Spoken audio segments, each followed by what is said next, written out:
Welcome back to the Transfer Show. Time now to go around the clubs. Darmish, away you go, starting with Arsenal. Appreciate it, Tim. Celtic are close to agreeing a pre-contract with Arsenal defender Kieran Tierney. He's out of contract in the summer. Celtic could yet approach Arsenal to take him on loan for the rest of the season.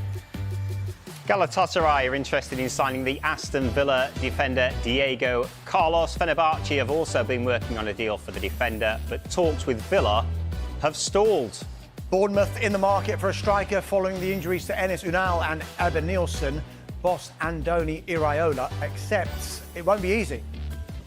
Brentford are not expecting to bring any players into the G-Tech this window, but are hopeful of keeping hold of Brian Mbeumo, who has attracted interest from other Premier League clubs. Let's get to Brighton now. Danny Welbeck is fit again. João Pedro is close to a return. Could that allow Evan Ferguson to leave on loan? West Ham are interested. Chelsea have opted to recall Trevor Chalobah from his loan at Crystal Palace. Chalobah will return to training with the first-team squad, and he will be in contention to be involved against Wolves on Monday.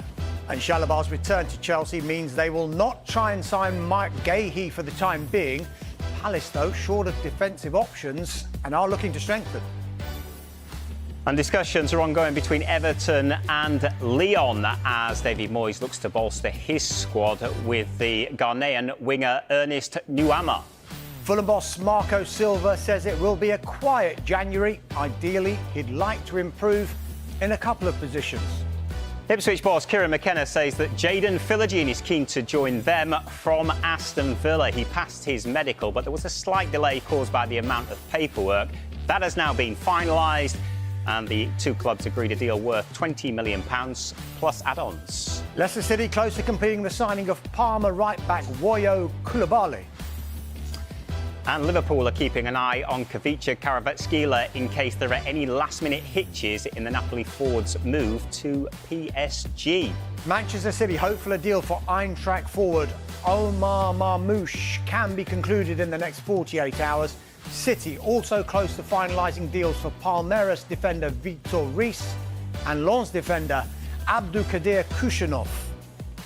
And Marcus Rashford's representatives are in talks with Manchester United over a potential loan move. Rashford's camp have spoken to a number of clubs, as we've been telling you, in both Italy and Spain.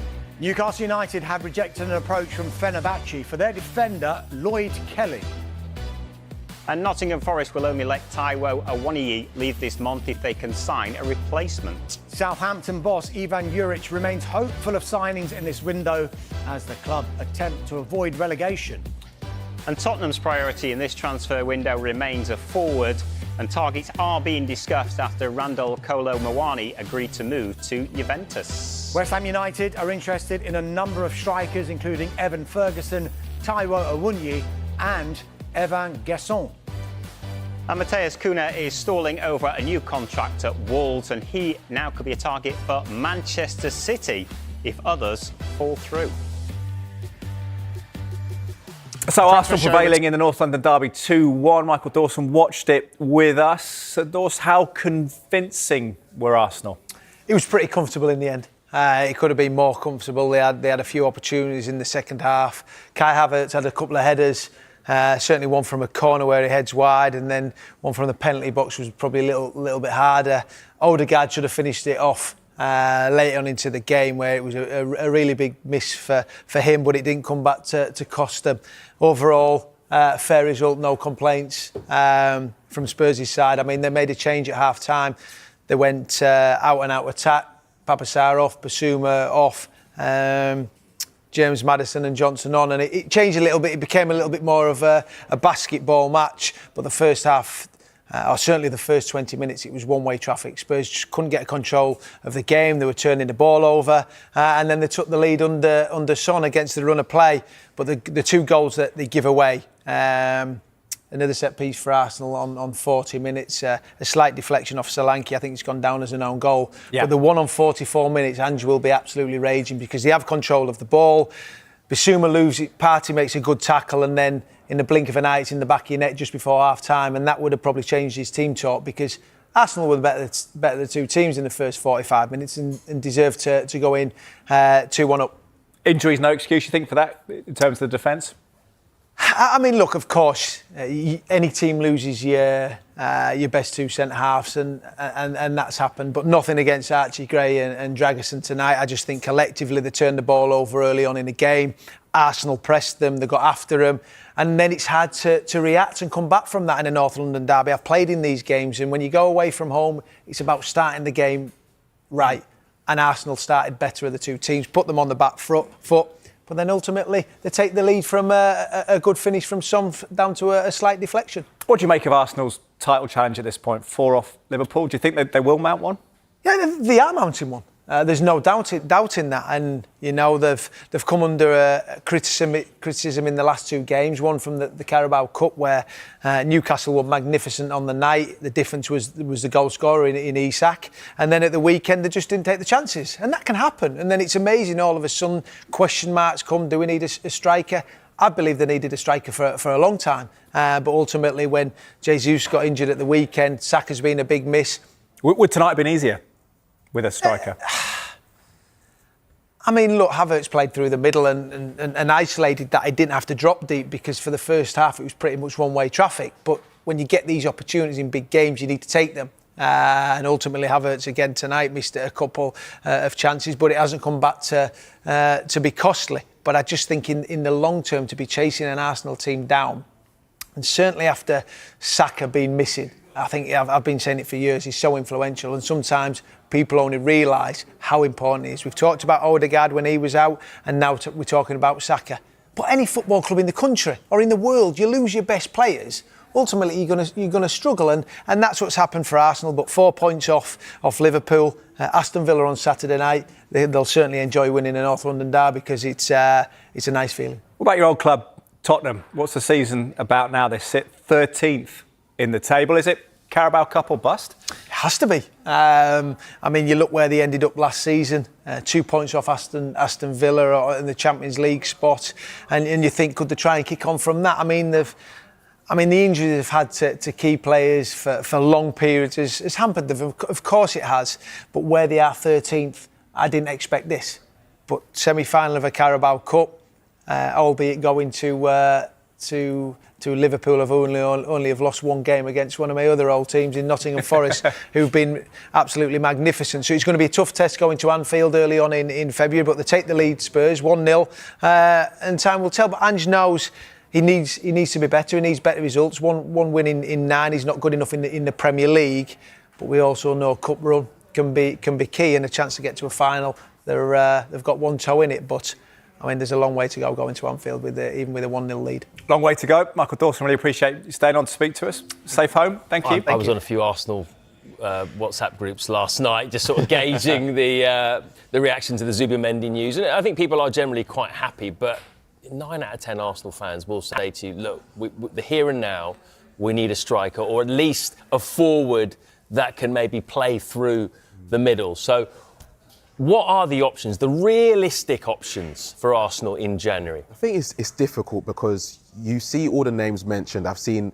hundreds of fans mention Isak. I've seen hundreds of fans mention Gyökeres, Osimhen as well. And these players are obviously of top quality, but at the same time, it's so difficult to get top strikers in January when their teams are aiming to achieve something. Isak, their teams are aiming for Champions League. Osimhen feels like he owes something to Galatasaray for giving him the opportunity to, show that he's still a top striker. And Gyökeres as well, he said that he's going to stay up until the summer. I think the most realistic option for them right now is probably Vlahovic, a player that they were linked with a few years ago in 2022. Obviously, his time at Juventus hasn't been the greatest. He's still scoring goals. He's got 12 goals, 2 assists this season. But if you speak to, or if you see any Juventus fans' frustration this season, they say he misses a lot of chances. But at the same time, I think sometimes a new environment might be good for a team, and because they want him so bad, and we've seen the Kolo Muani links to Juventus, I think it just makes sense. It really does in that sense, and I think when you look at Vlahovic again, when he was at Fiorentina, he was a focal point of their attack. Everything went into his feet. He linked really well. What's quite strange is obviously Thiago Motta's now a Juventus manager. He likes a forward that drops off the line. Obviously Joshua Zirkzee at Bologna. that kind of fitted what Vlahovic was doing at Fiorentina, but maybe not now. And it's an interesting one. You mentioned all those good forwards, and Isak isn't going to leave Newcastle this January, in my opinion. 25 goals in 2024, and Shearer's managed more in a calendar year in the last 22 years.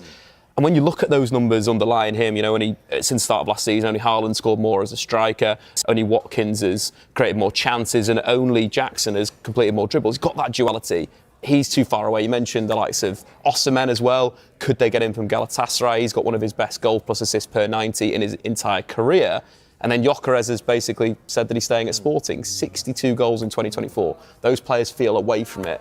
But what about someone like a Benjamin Šeško? Yeah. Who Arsenal were reportedly interested in the last window. So might they go back in for him again? For sure, I think he's someone that has started to evolve. You look at the start of 2024, I remember watching him against Real Madrid in the Champions League knockout game. His movement was incredible. Got into so many good goal-scoring opportunities, but that day missed 3 big chances. From that point onwards, you're looking at his numbers, 18 goals in the Bundesliga. That's more than the likes of Matthias Cunha, Kai Havertz have managed in the Premier League. So he's got the quality. But also looking at his underlying numbers, he scored around 9 more goals than he should have done due to his expected goals. So big potential. And we all saw his goal against Werder Bremen this weekend. An absolute banger. He scores some bangers, doesn't he, Šeško? So, possibly Vlahovic, possibly Šeško. These might be the more realistic options. We'll wait and see.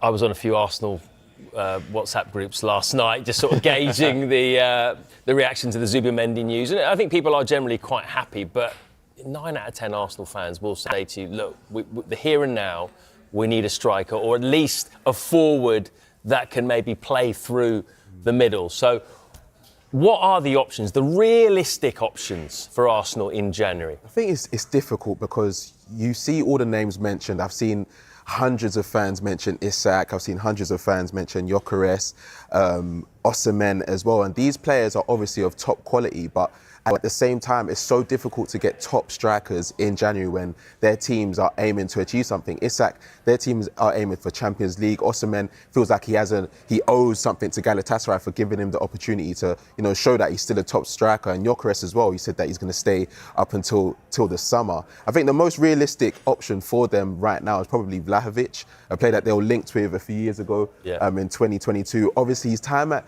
Juventus hasn't been the greatest. He's still scoring goals. He's got 12 goals, 2 assists this season.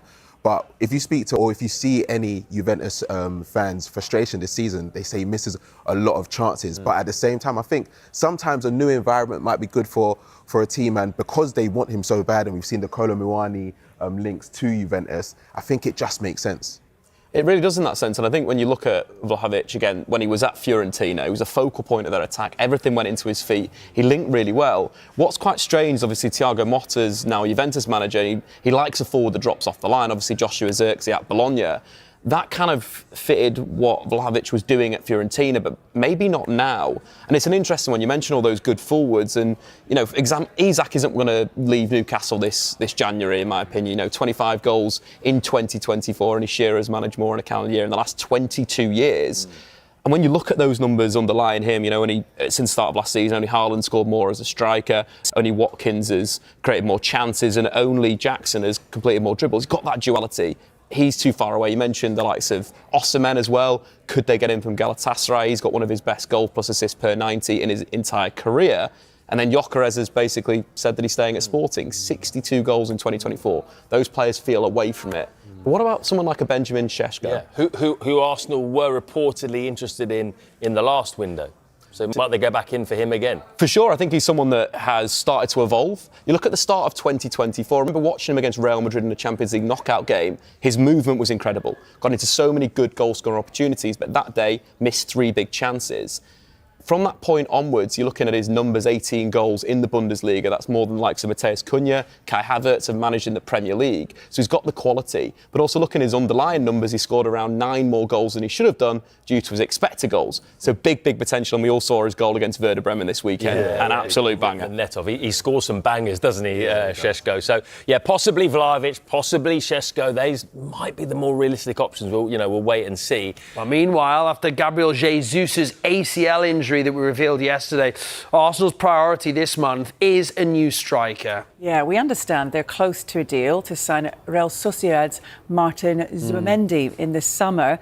Zubimendi has a release clause that Sociedad believed to be £51 million, and although Arsenal wanted him in this window, a compromise has been struck for the move to go through in the summer.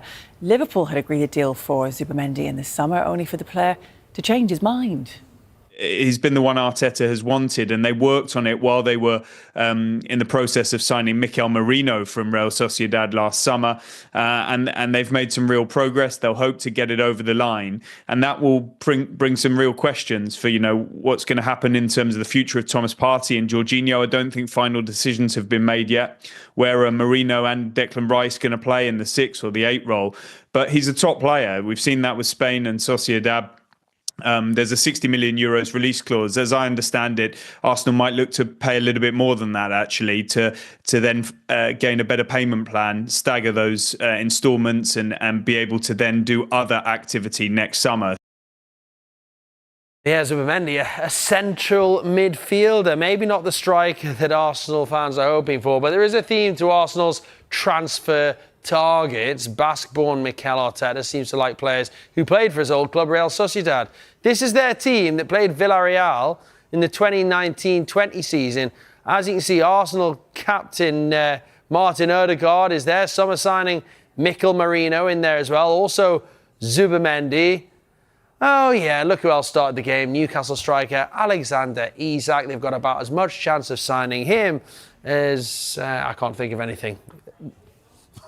As you having a perfect hour. Right, the rival is significant with Jorginho and Thomas Partey, both out of contract at the end of the season. However, Sky in Italy are reporting that Brazilian side Flamengo are interested in Jorginho and could sign him this month or in the summer. We're going to start, though, with the latest on Marcus Rashford's future. Now, we understand his representatives are in talks with Manchester United over a potential loan move in this window. Ruben Amorim was asked about Rashford today. How much would you like to see a resolution with this situation as far as where it's at, what's going on at the moment? I just want to win tomorrow. My focus is to win tomorrow. I will choose the players that I think they are the best to win the game tomorrow. So I'm just focused on that. So exactly what we expect from Ruben Amorim, not a lot. What can you tell us, Darmesh? Yeah, as you mentioned at the top there, Marcus Rashford's representatives are talking to Manchester United over a potential loan move in this transfer window. Now, Rashford's camp, you'll remember, we've been reporting throughout this transfer window. We've been speaking to clubs in Italy and in Spain. And I think the feeling is that they want to get a preferred destination for Rashford, first of all, before then those clubs going to Manchester United to engage and explore the conditions of a deal. Because there's no point in a club going to Manchester United, completely agreeing a deal with them, and then a minute later Rashford saying, actually, I don't actually want to go there. So get that bit out of the way first so that time is saved in what is becoming a little bit of a saga now. We're over halfway through this transfer window and still Rashford is still waiting to find out where he's going to go. AC Milan, we do know, have made Rashford a top target in this transfer window. That could be accelerated now that Kolo Muani has chosen to go to Juventus. Remember, Muani, not only a target at one point for Manchester United, but a target for AC Milan as well. With regard to Marcus Rashford, all options remain on the table. So he could leave, but he could yet stay at Manchester United for the remainder of this season, and then they'll reassess in the summer. I think what's interesting here is the fact that he was left out by Ruben Amorim before the Manchester derby. So he's actually not played for Manchester United since early December, the game against Nottingham Forest. So 8 games where he's not been involved. That's a long time as a professional footballer to not be playing football. We've still got no sign of an immediate resolution. So all the time he's missing games. Long-term ambition as well for Marcus Rashford will be to force Thomas Tuchel's hand and get back into the England squad. So this situation isn't great for him either, and I'm sure all parties would like it resolved sooner rather than later. One thing I'd add to that, if Rashford doesn't go and he stays at Manchester United beyond February the 3rd and deadline day, there's every expectation, and it will probably be forced upon United and Ruben Amorim to try and reintegrate him back into the squad and get him playing, because if he isn't playing and they want to sell him in the summer, his value is not going to be great. So it's in Manchester United's interest that Marcus Rashford is playing football until the end of the season, preferably at a club abroad or maybe even United themselves. Jadon Sancho Mark II. Listen, if he does go, Dharmesh, surely they're going to need to get someone in, or are they?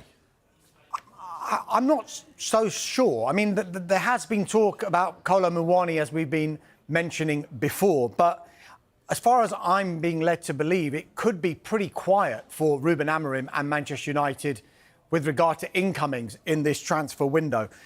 The plan, I think, is for Ruben Amorim to really shape his squad in the summer, because that's what most clubs do. They focus on a summer transfer window. And if you think back to when Ruben Amorim came to the club, he wanted to come in the summer. He wanted to finish off the season at Sporting Lisbon, but United, some would say to their credit, well, actually, this is a now or never situation. You've got to come now or it's not going to happen. And so Ruben Amorim had to take that decision. And with that, he has come into the club and he's effectively told them, look, you've employed me because of what I did at Sporting Lisbon. I play 3 at the back at Sporting Lisbon. Manchester United don't do that, so there's going to be a bit of suffering. He could have taken the easy way out and said, let's play a back four. That's what this club is used to. That's what these players are used to. But he's decided not to do that. And he's effectively put the onus on the players. So it's almost an audition for these players. He's going to find out in the coming months who's with him, who can play in his formation and who isn't. Indeed. All right, a couple more deals involving United. Diego Leon, Tim. Yeah, he's returned to Paraguay after completing pre-contractual agreement with Manchester United. So that is a deal that's done. He'll join in the summer, a deal worth up to £7 million. He's yet to turn 18. He won't be 18 until April. So one for the future, but a very athletic player, left-sided player, and one that might fit into Ruben Amorim's formation moving forward. And one who might not fit into Ruben Amorim's formation, Anthony. What's the latest on him? Yeah, I mean, it's a similar situation with Marcus Rashford, in the sense that I'm sure that Ruben Amorim would like to get some of these issues sorted now, because you mentioned the summer. He could have issues resolving the future of Rashford, Anthony, etc. in the summer if they don't get sorted in this transfer window. But talks are ongoing with Real Betis. They are looking to bring him in. They've just sold one of their wingers to Como, so there is a space there. United would prefer to get him out in this window. A loan looks the most likely way of doing that, but talks are ongoing and it remains to be seen whether an agreement can be made. OK, we covered United. Let's move this on then to Marcus Rashford, a name we've already spoken about quite a few times. I'm sure we will for the rest of this window too. Sky Italy, though, have described today as a decisive day in Marcus Rashford's future, with AC Milan considering Barcelona as their main opponent in the race for the attacker. Some sources in Manchester believe that Barcelona is actually Rashford's favoured destination. Interesting, this, isn't it? I mean, you can see the appeal, obviously, of Barcelona.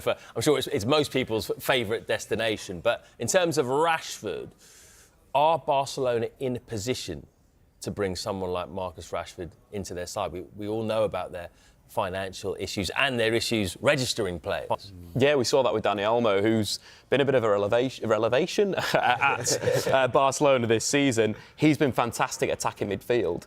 And again, it's where Marcus would fit in. Obviously, players have got to go out. You're looking at maybe an Ansu Fati, a Ferran Torres. Arejo's been linked with Juventus, and that move is something that could potentially go through. But now Ingo Martinez is injured. There's question marks there at the back for Barcelona. So I think it's got to be someone on the way out. Obviously, the wages, the fee that they've got to pay to Manchester United for the loan potentially, and then in the summer, if they confirm that as a permanent transfer, there is question marks. Just watched the Spanish Super Cup the other day when they absolutely tore Real Madrid to shreds, 5-2. Didn't seem to have too many problems going forward either. You've got Yamal, you've got Rafinha on the flanks. Where would Rashford fit in to that side? I'm not sure. I think out of all the options, it's probably the most difficult to see where he would play. Maybe Rafinha, he's played in attacking midfield this season around 6 times, but he is incredible off the left, and he's been a revelation. A renovation. Nailed it. Great work. He's been a revelation to them this season. He's captained them a few times. He had such an outstanding performance against Real Madrid, and he seems to be the heart of that attack. Obviously, Lamine Yamal is the youngster and everyone's praising him. But when you see Barcelona attack, he's the main player. So maybe they're seeing Lewandowski might get injured or want to give him a few minutes on the substitute bench, or maybe Rafinha coming in to attack midfield. But I think that place would be harder for him to get in than anywhere else. I think the interesting thing from Marcus Rashford's point of view is, let's not forget, I know I mentioned this last week, he has not played for Manchester United since the beginning of December. He is out of the England picture as we speak right now because he's not playing. So for Marcus Rashford, he needs to play. That is the first priority, you would think. I do agree with what you're saying about Barcelona. How much will he play? But let's not forget, they are in the middle of a title race, just a few points behind Real Madrid and Atletico Madrid. And they are also doing very well in the Champions League table as well. And because he's played in the Europa League, he wouldn't be cup-tied if he was to go to Barcelona. So let's not forget, Barcelona will want to rotate your Yamals, your Rafinhas. So he should get game time if he is to go there. I just think as well, in terms of the football, it's so settled. Their front line is they're so used to each other, and I feel like they're the best attacking team in the world right now, one of. In a way, you have to praise Marcus Rashford if it is his preferred choice, if he does want to go, because as you said, the players he would be competing against are world class, and perhaps Marcus Rashford hasn't shown that consistency in his career so far that he is at that level, but it's a challenge for him nevertheless. For sure, but I think that, like you mentioned, the position as well. Balde on the overlap, Rashford inside from the left wing, that is the perfect position for him. The movement of Lewandowski off the line, the runs from deep, we saw that against Real Madrid, how potent that is. That's basically Rashford's game. I think it would be exciting. I think Hansi Flick wants depth in attack. But you think about Hansi Flick and the great players he's worked with, he's turned some wingers into some absolute monsters. Kingsley Coman, the likes of Gnabry at Bayern Munich. It would be super exciting for Rashford to move to Barcelona. *** Arsenal faces shocking transfer opportunity. Karim Benzema amid Victor Osimhen speculations. *** Arsenal has received an unexpected proposition, the chance to sign Karim Benzema this month. Rio Ferdinand has urged the Gunners to secure Benzema on loan until the end of the season to reinvigorate their Premier League title challenge. This week, the Gunners learned that Gabriel Jesus will miss the remainder of the season due to a serious knee injury sustained in Sunday's FA Cup defeat to Manchester United. This latest setback adds to manager Mikel Arteta's woes, as he is already without Bukayo Saka, who suffered a hamstring injury during the 5-1 victory over Crystal Palace last month. In light of these injuries, Ferdinand is advocating for a bold move for Benzema. "I would go for Benzema," Ferdinand stated. "I'd say, give me a 6-month loan, Benzema, and let's do this." The 37-year-old forward has struggled for form since joining the Saudi Pro League in 2023, netting just 25 goals in 42 appearances. He has 18 months remaining on his current contract, making this an intriguing opportunity for Arsenal. Meanwhile, Ferdinand's colleague, Ali McCoist, believes the Gunners should also pursue Victor Osimhen. "I would look to bring in Osimhen," the Scottish pundit remarked. He's still scoring goals in Turkey. "While he may not be in the same form as he was 18 months ago with Napoli, I believe he can rediscover that level." Osimhen played a pivotal role in leading Napoli to the Serie A title in 2022, but he fell out of favour with the club and was subsequently loaned to Galatasaray for a season. However, reports suggest there is a release clause in his loan agreement that could allow Napoli to recall him this month. As Arsenal navigates this crucial moment in the season, the potential for securing either Benzema or Osimhen could be the catalyst they need to reignite their title ambitions. The pressure is on, and now is the time for the Gunners to act decisively.